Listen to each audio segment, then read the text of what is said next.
భగవద్గీత సారాంశ కథ. కాలం ద్వాపర యుగం. స్థలం కురుక్షేత్ర యుద్ధభూమి. మహాయుద్ధానికి ముందు కౌరవులు పాండవులు మధ్య మహాభారత యుద్ధం జరగబోతుంది.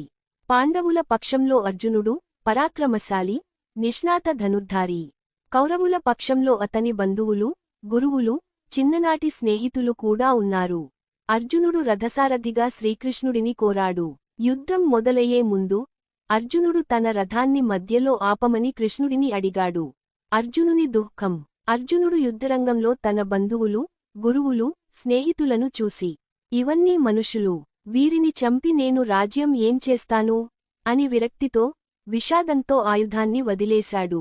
అతను చెప్పాడు, కృష్ణా, నేను యుద్ధం చేయను. శ్రీకృష్ణుడి ఉపదేశం.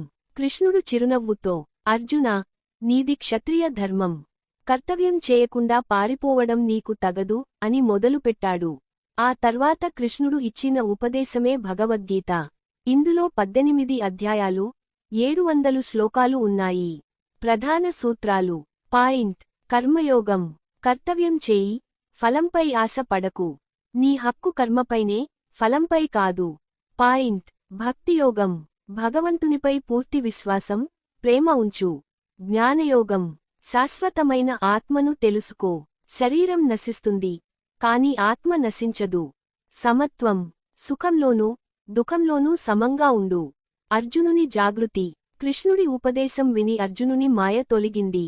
నా మోహం తొలగింది, ఇప్పుడు నేను నా కర్తవ్యాన్ని చేస్తాను అని ధైర్యంగా యుద్ధానికి సిద్ధమయ్యాడు. సారాంశం. భగవద్గీత మనకు చెబుతుంది, జీవితంలో మన కర్తవ్యాన్ని సమర్థంగా చేయాలి. ఫలాపేక్ష లేకుండా పని చేయాలి. భగవంతునిపై విశ్వాసం ఉంచాలి. సుఖదుఖాలను సమంగా స్వీకరించాలి.